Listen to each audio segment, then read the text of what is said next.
Bismillahirrahmanirrahim. Assalamualaikum warahmatullahi wabarakatuh. Alhamdulillahi rabbil alamin. Wabihi nasta'inu ala umurid dunya waddin. Wassalatu wassalamu ala ashrafil anbiya'i wal mursalin, Nabiyyina Muhammadin wa ala alihi wa sahbihi wa tabi'in wa atba'it tabi'in wa man tabi'ahum bi ihsanin ila yaumiddin, amma ba'd. Para jamaah yang dirahmati oleh Allah Subhanahu wa taala, alhamdulillah pada pagi hari ini Allah masih beri kita kesempatan untuk menambah amal ibadah kita, yang mana salah satu cara untuk menambah amal ibadah tersebut, salah satu cara yang tidak terlalu susah dan pahalanya banyak dalam menambah amal ibadah tersebut adalah dengan cara belajar ilmu agama. Tentu di sana banyak sekali ya hadis-hadis, ayat-ayat yang menceritakan tentang keutamaan belajar atau hadir di majelis ilmu. Dan tentu pada kesempatan kali ini kita tidak akan membahas hal-hal itu. Namun mungkin kita akan sebutkan salah satu di antara hadis yang menyebutkan betapa besarnya keutamaan orang yang hadir di majelis ilmu.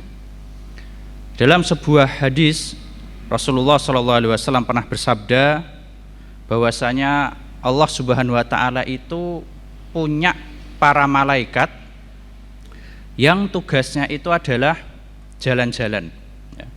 Jadi malaikat itu banyak dan mereka punya tugas masing-masing.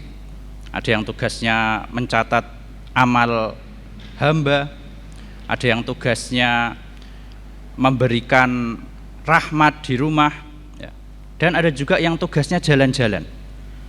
Tapi jalan-jalan ini bukan jalan-jalan biasa. Jalan-jalan ini tugas mereka adalah mencari majelis zikir. Dan tentu majelis ilmu termasuk majelis zikir, karena di dalamnya kita mengingat Allah, di dalamnya kita mempelajari tentang agama Allah. Jadi majelis ilmu termasuk majelis zikir. Nah, tatkala para malaikat ini sedang berjalan mencari mana majelis ilmu, mana majelis zikir, ketika mereka mendapatkan majelis seperti ini, mereka akan turun. Mereka akan turun ke majelis tersebut dan ikut nimbrung hadir di majelis itu. Jadi kita berharap semoga kita pun juga majelis kita dihadiri oleh para malaikat. Amin, amin. Nah, para malaikat ini akan terus-menerus berada di majelis itu sampai majelis selesai. Bahkan dalam sebuah riwayat disebutkan itu saking banyaknya malaikat yang hadir di majelis itu sampai sayap-sayap mereka itu menyentuh ufuk. Namanya para malaikat Pak besar-besar ya. Bahkan dalam sebuah riwayat disebutkan Jibril punya 600 sayap. Sayapnya nutupi langit. Itu baru satu malaikat. Gimana ketika banyak malaikat hadir di sebuah majelis. Kemudian setelah majelis ini selesai, maka para malaikat akan naik ke atas lagi menghadap kepada Allah Subhanahu wa taala. Lalu Allah bertanya kepada para malaikat ini, apa yang dilakukan hambaku? Dan tentu Allah bertanya seperti ini bukan karena tidak tahu bahkan Allah lebih tahu daripada malaikat itu sendiri. Tapi sekedar bertanya saja. Jadi apa yang dilakukan hambaku yang kalian hadiri itu?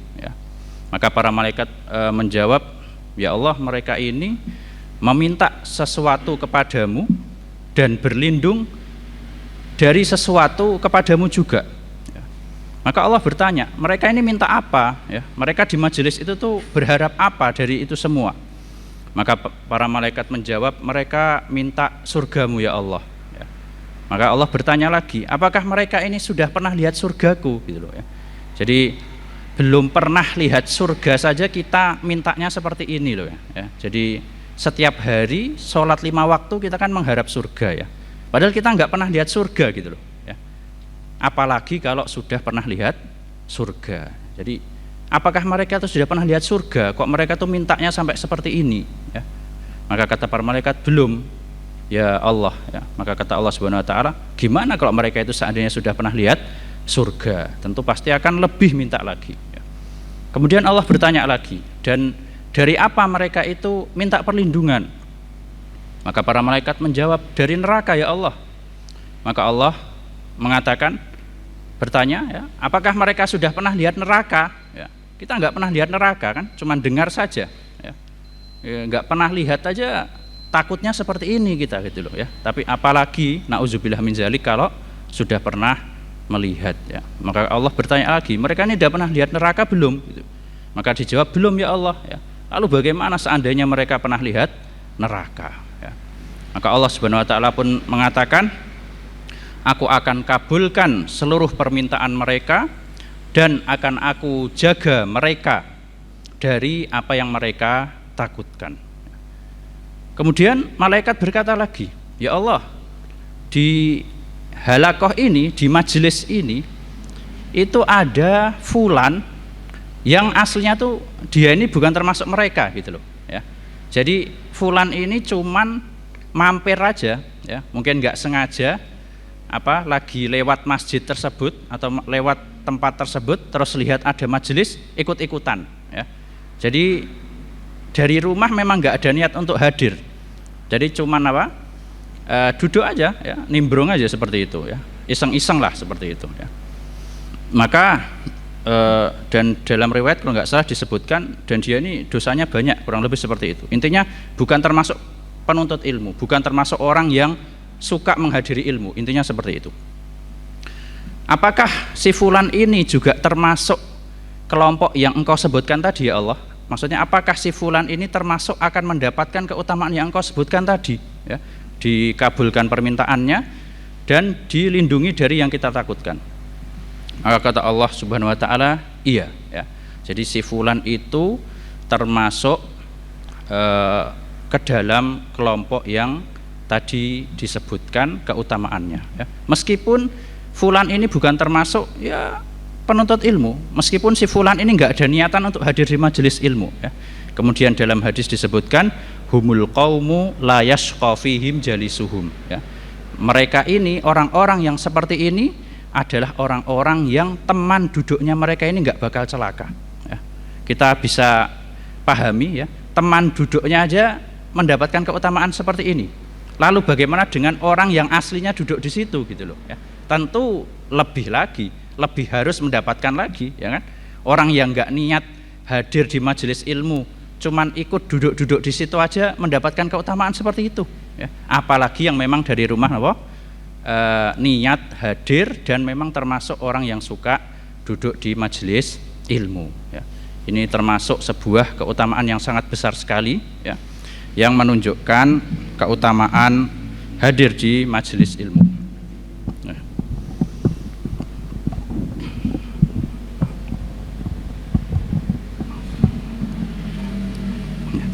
Para jemaah yang dirahmati Allah Subhanahu wa taala, insyaallah pada kesempatan kali ini kita akan membahas sedikit tentang keutamaan membaca Al-Qur'an, ya.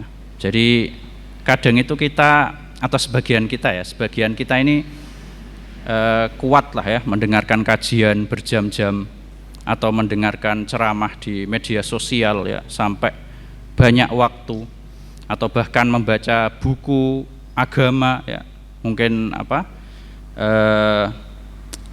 ya langganan gitu, ya, sampai berjilid-jilid mungkin bisa. Tapi kira-kira apakah kadar bacaan kita itu sebanyak hal tadi, ya? Bisa kita jawab di diri kita masing-masing, ya. Jangan-jangan bacaan Al-Quran kita malah lebih sedikit dari hal yang tadi kita sebutkan, ya.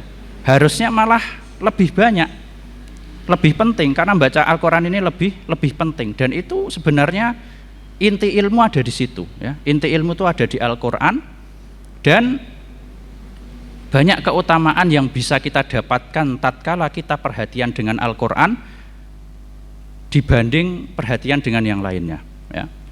Dan kita sebagai umat Islam ini harus bersyukur sekali, para bapak-bapak sekalian, ya. Kita sebagai umat terakhir dijadikan umat yang paling utama. Kuntum khaira ummatin ukhrijat linnas. Kita dikasih nabi yang paling utama, ya, Nabi Muhammad SAW, ya. Kita dikasih kitab yang paling utama, ya, kitab yang paling terupdate, ya. Ya, sekarang secara logika aja, ya, ada barang, ya, lama dengan baru. Secara akal aja kita mesti milih yang baru gitu loh, ya. Ya, harusnya secara akal pun orang itu lebih milih Al-Quran dibanding kitab-kitab yang sebelumnya, ya. Apalagi Al-Quran sudah terbukti itu dari Allah, ya kan. Jadi kita dikasih kitab yang paling utama, ya. Jadi ini merupakan sebuah kebanggaan bagi kita semua yang harus kita syukuri. Dan Al-Quran ini sangat banyak sekali manfaatnya, ya. Di antaranya dalam sebuah hadis disebutkan, man qara'a harfan min kitabillah falahu bihi hasanatun, ya. Barang siapa yang membaca satu huruf dari Al-Quran, maka dia akan mendapatkan satu pahala. Wal hasanatu bi asyri amthaliha, tapi satu pahala ini akan dicatat sebagai 10 kali pahala, ya. Jadi dilipat gandakan jadi 10 pahala, itu satu huruf, ya. La aqulu alif lam mim harfun, ya. Kata Nabi SAW, aku tidak bilang ketika kita membaca alif lam mim itu membaca satu huruf, tidak. Walakin alifun harfun, walamun harfun, wa mimun harfun. Tapi alif itu sudah dihitung satu huruf, lam sudah dihitung satu huruf, dan mim sudah dihitung satu huruf. Jadi kita membaca alif lam mim itu saja sudah dapat berapa? 30 pahala, ya. Ini merupakan sebuah keutamaan yang sangat besar, yang ringan dan pahalanya banyak, ya. Ini juga termasuk keutamaan umat Islam para jemaah sekalian. Jadi di antara keutamaan umat Islam itu apa? Kita dikasih ibadah, ya, kita disyariatkan ibadah-ibadah yang lebih ringan dari umat-umat terdahulu, ya, tapi pahalanya enggak kalah banyak, ya. Jadi dalam hadis itu disebutkan, ya, kalau orang Yahudi itu secara logika dipermisalkan seperti mereka melakukan amal dari pagi sampai duhur, ya, lumayan lama itu, berapa jam itu. Orang Nasrani dari duhur sampai asar, ya, agak sedikit lah tapi masih lama. Orang Islam dari asar sampai maghrib tok, ya, tapi napa pahalanya enggak kalah, ya. Ketika mereka protes, ya kan, kenapa kok orang Islam dikasih lebih ringan dan pahalanya enggak kalah gitu, ya. Dzalika fadlullah yu'tihi may yasha. Itu adalah karunia dari Allah yang Allah berikan kepada siapapun yang dia kehendaki. Contoh yang lain, sholat, ya. Di Bani Israel dulu zamannya Nabi Musa pernah sholat itu 50 kali sehari semalam, ya. Di dalam hadis tentang Isra Mi'raj itu, ya, disebutkan Nabi Musa pernah mewajibkan pengikutnya sholat 50 kali sehari semalam, ya. Tapi kita alhamdulillah sebagai umat Islam cukup 5 kali saja, dan 5 kali itu seperti orang sholat 50 kali, ya. Jadi ini termasuk keutamaan umat Islam. Kembali ke hadis yang tadi para jemaah sekalian, para ulama mengatakan, jadi orang yang membaca Al-Quran satu huruf itu dapat 10 pahala, itu hanya sekedar membaca saja, ya. Jadi meskipun nggak paham artinya, nah, bayangkan, ya, kita membaca Al-Quran meskipun kita nggak tahu artinya, itu aja udah dapat pahala, ya. Apalagi yang baca sambil paham artinya, ya, sambil baca terjemahannya mungkin, ya, atau sambil belajar bahasa Arab dan dia bisa sedikit demi sedikit baca Al-Quran, ya. Ini merupakan sebuah keutamaan membaca Al-Quranul Karim. Para jemaah yang dirahmati Allah Subhanahu wa taala, di antara manfaat lain dari banyak membaca Al-Quranul Karim disebutkan dalam sebuah hadis Nabi SAW bersabda, innallaha yarfa'u bihadzal kitabi aqwaman wa yadha'u bihi akharin. Jadi Allah Subhanahu wa taala akan mengangkat derajat orang, ya, sekelompok orang disebabkan oleh kitab ini, yaitu Al-Quran. Dan Allah pun juga akan merendahkan derajat seseorang atau merendahkan derajat suatu kaum disebabkan oleh Al-Quran ini juga, ya. Jadi Al-Quran ini bisa jadi penolong bagi kita, ya, dan hati-hati juga dia bahkan bisa jadi senjata untuk menghancurkan kita, ya.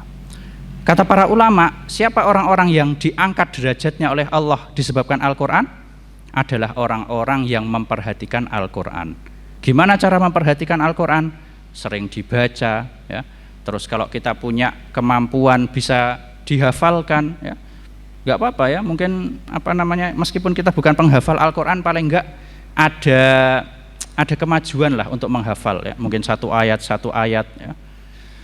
Kemudian memahami maknanya, ya, mempelajarinya, dan yang paling penting mengamalkannya. Inilah orang-orang yang akan Allah angkat derajatnya disebabkan oleh Al-Quran. Sebaliknya, orang yang akan Allah rendahkan derajatnya disebabkan oleh Al-Quran adalah orang-orang yang tidak memperhatikan hal tadi, ya. Dia punya waktu tapi tidak digunakan untuk ngaji, ya. Dia pernah punya hafalan Al-Quran tapi nggak pernah dimurojaah, ya.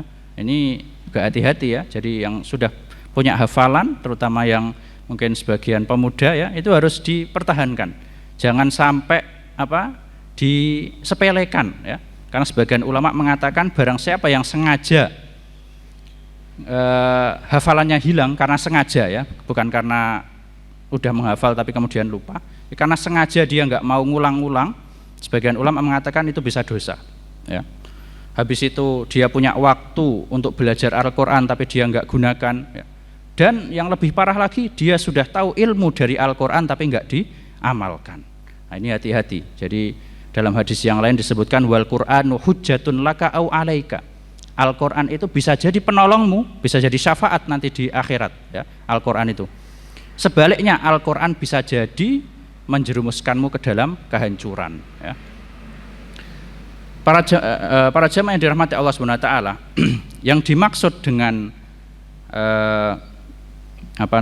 diangkat derajatnya oleh Allah, tentu di dunia dia akan menjadi orang yang dihormati, meskipun mungkin dia bukan yang memiliki jabatan yang tinggi atau bukan termasuk orang yang punya materi yang banyak, tapi dia itu di masyarakat dipandang sebagai orang yang bermanfaat, ya, orang yang berbarokah, ya. Barokah itu apa? Barokah itu kalau terletak di suatu yang sedikit, suatu hal yang sedikit, dia akan jadi banyak. Kalau barokah ini ada di suatu hal yang banyak, maka manfaatnya akan terasa sangat banyak sekali, ya. Itu pengertian dari barokah. Nah, orang yang diangkat derajatnya oleh Allah di dunia itu akan seperti ini, ya. Meskipun secara materi mungkin dia tidak terlalu banyak, tapi dipandang masyarakat ini sebagai orang yang sangat bermanfaat sekali, ya. Dan di akhirat nanti tentu akan diangkat derajatnya oleh Allah di surga, ya. Jadi dalam sebuah hadis yang lain disebutkan yuqalu li sahibil Qur'an iqra' warattil, ya. Nanti di akhirat itu akan dikatakan kepada orang yang suka baca Quran, orang yang penghafal Al-Quran pun juga seperti itu, ya. Iqra' warattil, bacalah dan tartilah. Ini termasuk keutamaan baca Quran sambil tartil, ya. Tartil itu enggak terlalu cepat dan enggak terlalu lambat, ya. Fa inna manzilataka inda akhiri ayatin taqra'uha. Karena kedudukanmu di surga nanti sesuai kadar ayat terakhir yang kamu baca, ya. Maksudnya apa? Maksudnya semakin banyak baca ayat, maka kedudukannya akan semakin tinggi, ya. Para jemaah yang dirahmati Allah Subhanahu wa taala, di antara manfaat lain dari banyak membaca Al-Qur'an, ini penting sekali terutama bagi kita yang sudah punya keluarga, ya. Jadi dia adalah sebab utama, ya, atau faktor utama dalam menanamkan anak cinta terhadap Al-Qur'an, ya. Jadi salah seorang ulama dalam kajiannya pernah mengatakan faktor utama, tentu setelah taufik dari Allah, faktor utama menanamkan kecintaan anak-anak kita, anak kandung maupun murid-murid kita terhadap Al-Quran adalah al-qudwatul hasanah, ya. Jadi suri tauladan yang baik itu faktor utama, ya. Bahkan bisa jadi lebih punya peran daripada kita cuman menyuruh saja, gitu, ya. Kadang kan kita sekedar menyuruh, gitu, ya. Ayo le baca Quran seperti itu, ya, atau ayo nak sekarang ngaji, gitu, ya. Itu dengan kita melakukan sebenarnya lebih terkena di hati anak-anak, ya. Jadi perbuatan itu terkadang lebih mengena dalam hati dibandingkan perkataan.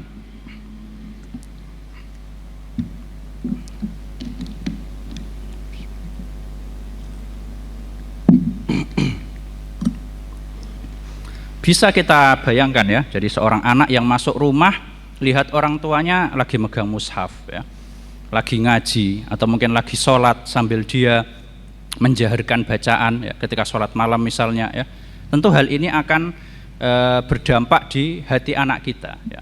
Berbeda ketika masuk rumah lihat bapak ibunya megang gadget misalnya ya, syukur-syukur yang dibaca Al-Quran di dalam gadgetnya ya. Yang masalah kalau sering atau kebanyakan hari-harinya megang gadget itu untuk medsos yang kurang bermanfaat ya. Jadi gimana kita nyuruh anak kita supaya rajin ngapal Quran tapi kita sendiri kurang perhatian terhadap Al-Quran. Jadi itu adalah manfaat yang selanjutnya, yaitu bisa sebagai faktor utama menanamkan kecintaan di dalam hati anak-anak. Para jemaah yang dirahmati Allah Subhanahu wa taala, di antara manfaat dari membaca Al-Qur'an yang lain adalah Al-Qur'an ini akan menunjukkan kepada segala sesuatu yang paling benar ya. Jadi dalam sebuah ayat Allah Subhanahu wa taala berfirman, "Inna hadzal Qur'ana yahdi lillati hiya aqwam." Sesungguhnya Al-Qur'an ini dia akan menunjukkan, akan mengarahkan kepada sesuatu yang paling benar ya, dari segala sesuatu. Maksudnya apa? Maksudnya kalau kita pengen cari akidah misalnya ya, maka cobalah baca Al-Quran, maka pasti oleh Al-Quran akan ditunjukkan akidah yang paling benar itu seperti apa. Kalau kita pengen cari tentang masalah muamalah kepada manusia, bacalah Al-Quran, pasti Al-Quran akan menunjukkan kepada kita cara muamalah yang paling benar.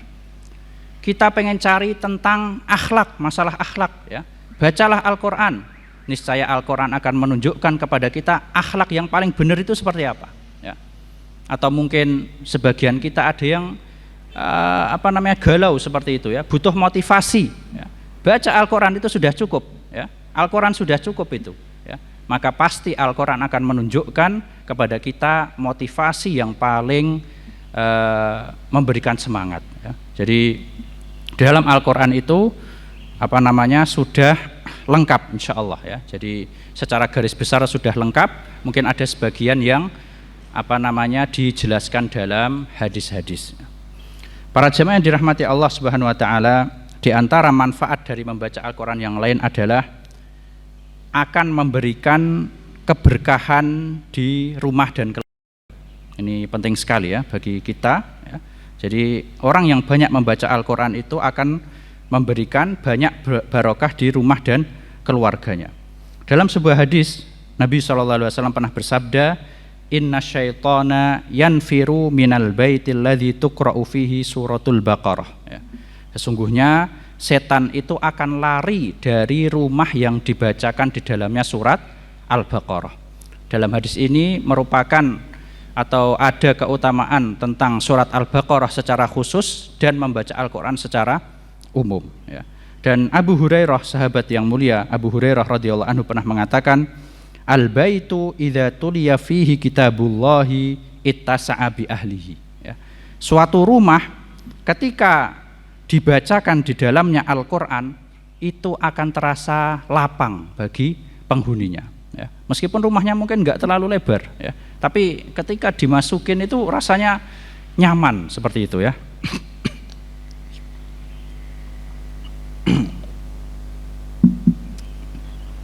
Wa kasura khairuhu, dan kebaikannya itu akan banyak di dalam rumah tersebut. Ya kalau kata orang baiti jannati ya, rumahku surgaku.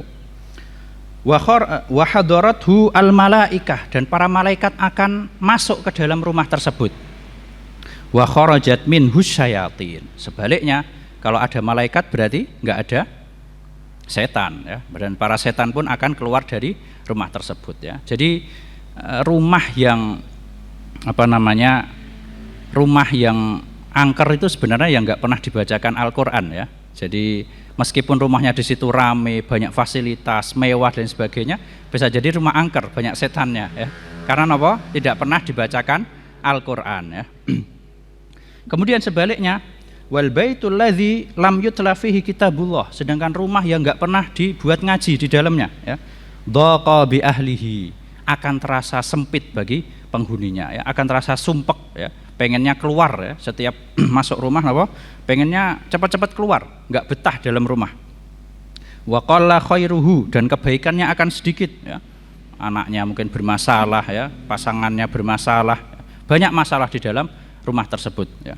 Wa tanakabat anhul malaikah, dan malaikat akan kabur ya. Tanakabat itu artinya nggak jadi ke situ gitu. Kayak kita mau datang ke rumahnya orang terus nggak jadi, dilewati. Nah, itu tanakabat. Jadi malaikat itu nggak jadi hadir ya. Wa hadarathu syayatin. Sebaliknya nggak ada malaikat ya berarti setan-setan akan menghuni rumah tersebut. Ini merupakan keutamaan dari banyak membaca Al-Quran di rumah ya. Dan ini juga sebenarnya secara umum itu sebaiknya kita itu banyak melakukan ibadah di rumah, terutama yang sunnah ya. Hukumnya ya, ibadah yang sunnah itu memang ketika dilakukan di rumah itu lebih afdol ya. Ada sebuah cerita, jadi meskipun ini tidak berkaitan dengan Al-Quran, tapi berkaitan dengan banyak melakukan ibadah di rumah. Jadi ada salah seorang yang dia datang kepada seorang ulama, seorang syekh ya. Dia mengatakan, ya syekh, aku ini di rumah kok banyak masalah ya. Jadi ya istriku bermasalah, anak-anakku ngeyel, nggak bisa diatur, banyak masalah lah, intinya seperti itu. Maka ulama ini pun memberikan sebuah saran ya. Coba kamu mulai sekarang perbanyak sholat sunnah di rumah ya. Jadi memang para jemaah sekalian, sholat sunnah itu memang lebih utama di rumah gitu. Jadi pahalanya lebih besar ya. Kecuali sholat wajib ya, laki-laki harusnya di masjid. Akhirnya orang ini pulang ya, dan melakukan yang seperti yang dinasihatkan oleh Syekh tadi. Setelah beberapa waktu kemudian dia datang lagi ke seorang ulama ini.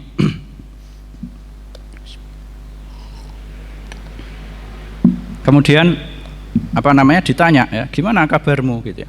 Alhamdulillah ya Syekh, setelah saya melakukan apa yang engkau nasihatkan, alhamdulillah keadaan kami mulai membaik ya.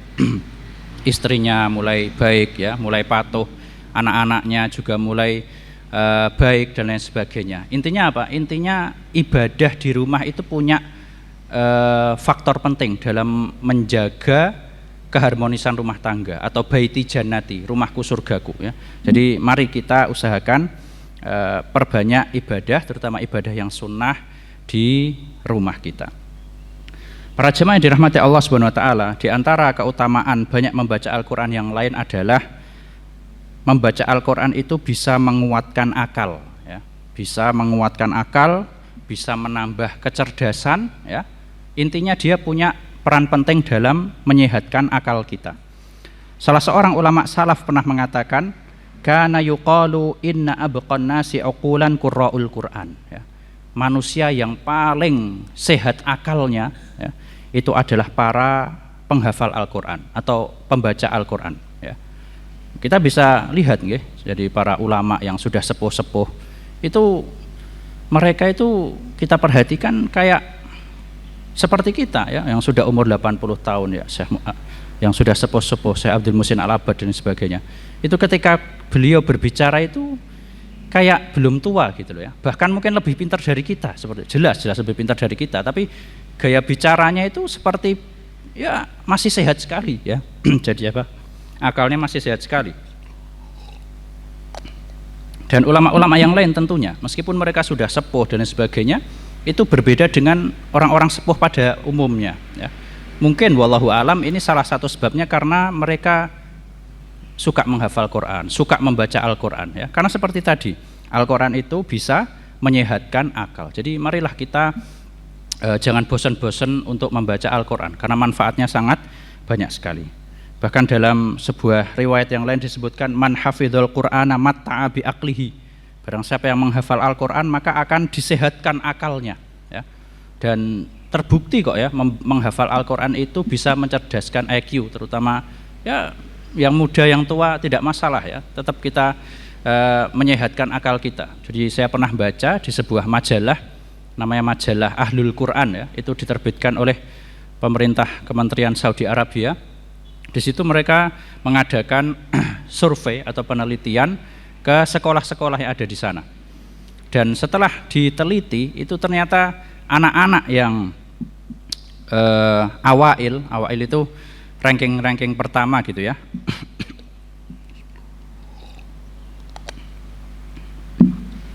Itu adalah anak-anak yang rajin menghafal Al-Quran ya. Jadi rajin menghafal Al-Quran atau ya hafalan Al-Qurannya banyak ya. Dan bukan berarti itu berarti karena kecerdasan mereka, tidak juga ya. Jadi bisa jadi mereka itu cerdas karena ngapal Quran ya. Jangan dibalik ya. Jadi sebagian kita kan di mereka itu ngapal Qurannya gampang karena cerdas ya. Bisa jadi mereka cerdas itu karena ngapal Quran ya. Jadi menghafal Al-Quran ini bisa menambah kecerdasan kita. Jadi kadang kita nasihatkan ya kepada para santri, kepada teman-teman yang masih sekolah gitu. Jadi kalau pas ujian ini malah banyak ngaji gitu ya. Sebagian orang ini kan pas ujian malah nggak pernah ngaji gitu ya, fokus ke pelajaran. Harusnya malah banyak ya, meskipun tidak harus semuanya buat ngaji, tapi jangan sampai sedikit ngajinya. Karena malah kamu itu dicerdaskan gitu loh. Ketika ngaji itu malah dimudahkan kamu untuk belajar seperti itu ya. Jadi ini merupakan manfaat dari banyak membaca Al-Quran. Para jemaah yang dirahmati Allah Subhanahu Wa Taala, kemudian di antara manfaat lain dari membaca Al-Quran, mungkin ini yang terakhir insyaallah, yaitu adalah bisa memberikan keberkahan di waktu kita ya. Ini penting sekali para jemaah sekalian. Jadi banyak ngaji ini malah bisa ngasih keberkahan di waktu kita ya. Salah seorang ulama yang bernama Syekh Sulaiman Ar-Ruhaili pernah mengatakan, jamilun jiddan anta ja'ala fi bidayati yaumika nasiban min waqtika lil Quran ya. Bagus sekali ketika kamu itu menjadikan awal harimu itu ada bagian dari Al-Qur'annya ya. Jadi kalau kita usahakan awal hari kita itu kita mulai dengan Al-Qur'an ya. Setelah sholat subuh kalau bisa ngajilah ya. Meskipun mungkin nggak terlalu banyak, setengah halaman ya, seperempat halaman ya. Jadi usahakan amalan pertama yang kita lakukan setelah sholat subuh ya, setelah zikir-zikir adalah apa? Membaca Al-Quran ya. Dan kita bisa dapati, coba dipraktekkan, kita bisa, ini wakil ya, ini terjadi ketika kita itu banyak ngaji, banyak baca Quran, terutama di waktu pagi, itu biasanya kita akan dibantu menyelesaikan urusan-urusan kita ya, urusan-urusan pekerjaan kita ketika kita nanti kerja dan sebagainya. Itu akan kita dapati kita bisa banyak menyelesaikan urusan dibandingkan hari yang mana kita saat itu nggak ngaji ya. Bisa dipraktekkan ya. Jadi coba pas pagi baca Quran ya, agak banyak, itu biasanya waktu kita lebih diberkahi. Kita bisa lihat, kita ini bisa menyelesaikan urusan-urusan yang mana nggak bakal kita selesaikan di hari yang kita pas nggak ngaji ya. Ini menunjukkan apa? Waktu kita diberkahi ya. Contohnya pas Ramadan aja lah ya, waktu gampangnya. Kadang kita berpikir pas Ramadan ini kok kita lebih semangat ya. Jadi kayak di hari lain itu malah lebih kurang gitu.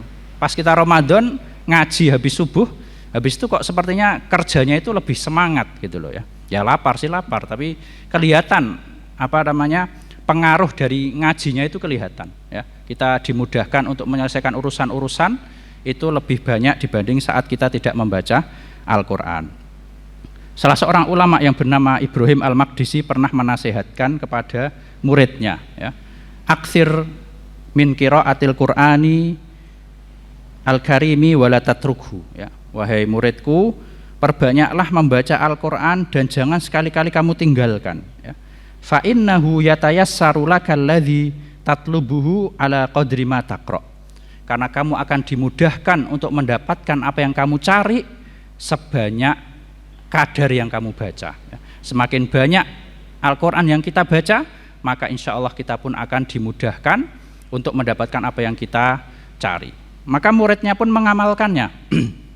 Dan kata dia, dan ternyata ketika aku mengamalkan, aku mendapatkan seperti apa yang dikatakan oleh guruku.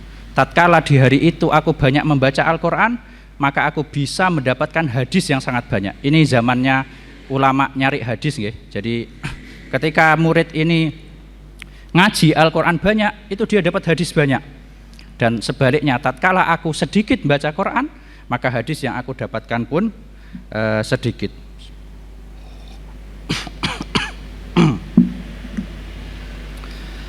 Para jemaah yang dirahmati Allah SWT, itulah sekilas atau sebagian dari keutamaan membaca Al-Quran.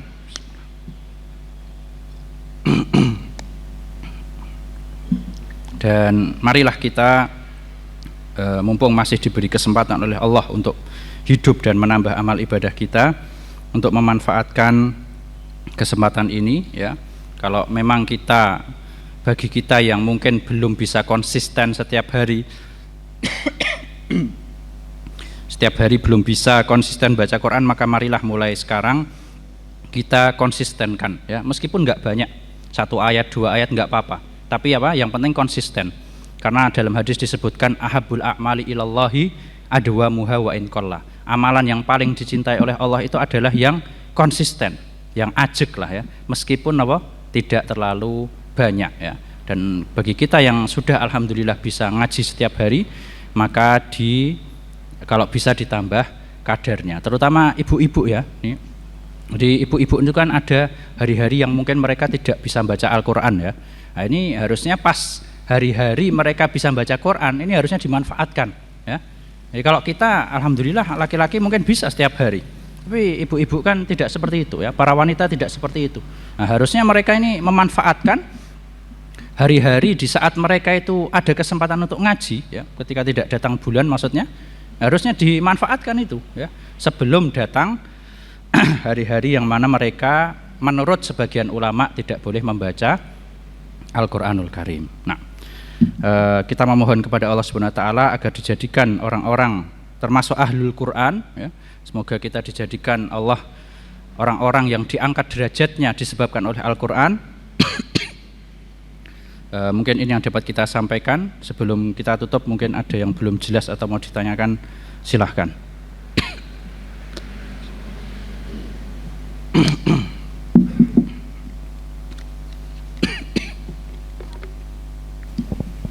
Monggo, mau yang bertanya.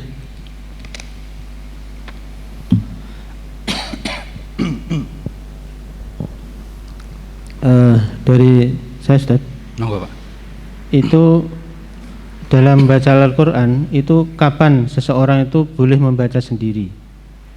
Karena kan kalau tanpa guru itu kadang-kadang tidak tahu apakah bacaannya sudah benar apa belum. Itu aja. Gimana ya?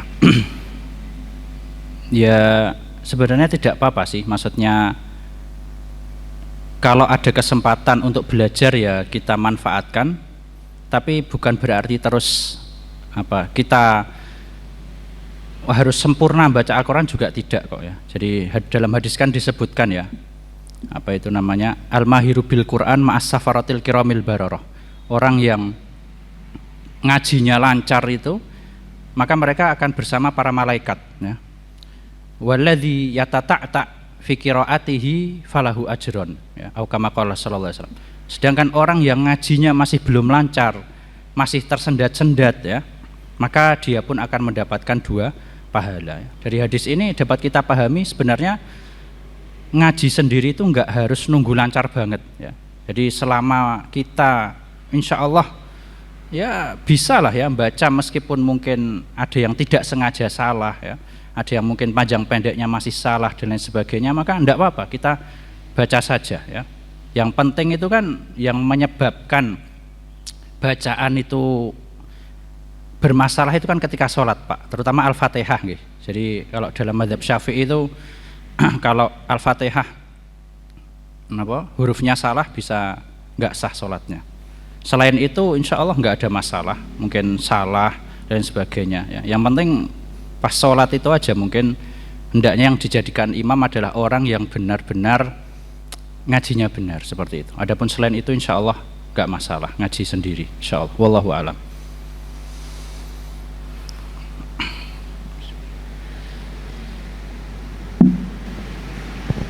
Monggo yang lain mungkin mau bertanya. Monggo Pak.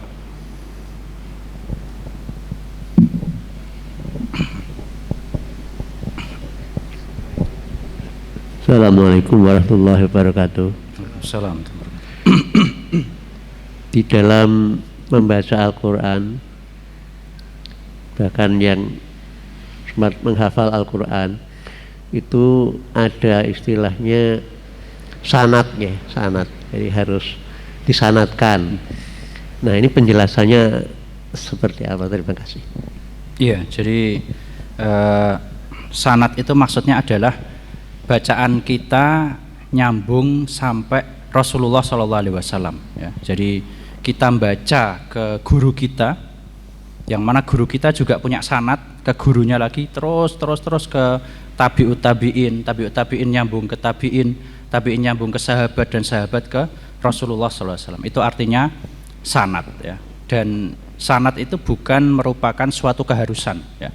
Jadi bukan wah ini orang yang baca Quran harus punya sanat, mboten, ya. Jadi itu merupakan ya sebuah keutamaan lain lah, ya. Jadi mungkin supaya para penghafal Quran ini bisa lebih menjaga hafalannya, ya, bisa lebih mengamalkannya, ya.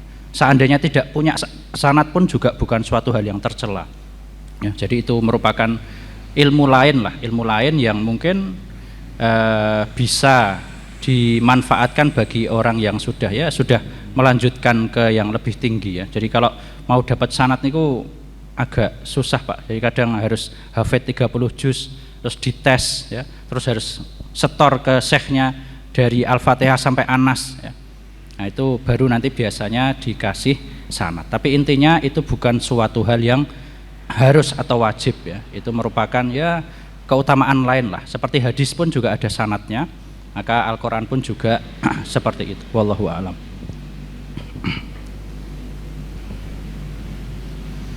Oh ya, yang perlu saya tekankan di sini tentang masalah membaca Al-Quran, ya. Jadi para ulama atau jumhur ulama mengatakan membaca atau menyentuh mushaf, terutama ya, menyentuh mushaf itu Al-Quran, ya, Al-Quran yang buku itu mushaf, itu jumhur ulama mengatakan harus dalam keadaan suci, ya, suci dari hadas besar maupun hadas kecil. Begitu pula pria dan wanita harus suci. Adapun tentang membaca Al-Quran, ya, maka kalau dia berhadas kecil maka tidak apa-apa, ya, baca Quran saja tanpa megang, ya. Kalau dia berhadas besar, kalau junub, maka wajib harus mensucikan diri dulu, ya.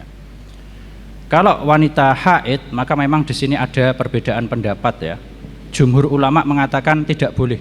Di antara mazhab Syafi'i enggak boleh wanita haid itu membaca Al-Quran. Makanya kadang kalau kita ditanya itu disesuaikan yang bertanya kadang. Kalau yang bertanya itu ibu rumah tangga atau mungkin yang punya kesibukan lain, biasanya kita jawab dengan masih banyak ibadah-ibadah lain yang bisa dilakukan, baca tafsir, baca terjemahan, baca hadis dan lain sebagainya, ya. Tapi kalau misalnya dia adalah seorang penghafal Quran, ya, yang mungkin atau ustazah yang ngajar Al-Quran, ya, yang kalau enggak ngaji berapa hari hafalannya dikhawatirkan hilang, maka mungkin bisa kita berikan rukhsah, ya, karena ada sebagian ulama lain yang berpendapat dan pendapatnya juga kuat mengatakan boleh bagi wanita haid untuk membaca Al-Quran seperti itu. Dan juga yang perlu diperhatikan, yang lebih diperhatikan lagi, ketika menyentuh mushaf nggak boleh nyentuh langsung, ya. Jadi ini mungkin bagi yang punya santri-santri, terutama yang sudah balik, bisa ditekankan di situ, karena sebagian ada yang lalai, ada yang lupa. Jadi ketika nyentuh mushafnya harus pakai kaos tangan, ya. Atau kalau zaman dulu para ulama, ya, mengajari para wanita, kalau zaman dulu masih pakai ranting, Pak. Jadi membuka mushafnya itu pakai ranting. Jadi dia enggak bersentuhan langsung dengan mushaf. Atau mungkin bisa pakai HP, ya. Jadi kan HP ini kan bukan mushaf, ya. Cuman alat yang di dalamnya ada aplikasi mushaf seperti itu.